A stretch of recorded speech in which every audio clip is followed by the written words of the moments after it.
Magluluto ako ngayon ng crispy kangkong. Kasi paborito to ng anak ko. Yan. Hinugasan ko na siya. Nilagyan ko siya ng konting harina, konting asin, at konting paminta.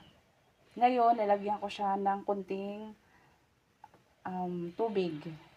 Yan. Kailangan yung harina dapat hindi siya masyadong malapot. Dapat parang malabnaw lang siya para crispy siya.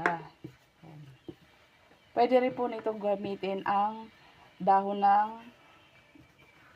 ng talbosang kamote.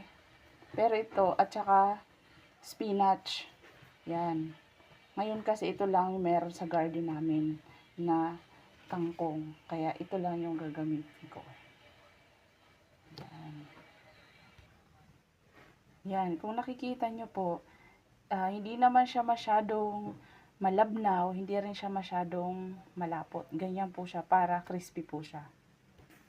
Ang next po natin na gagawin ay ipiprito ito. Prito natin. Yan.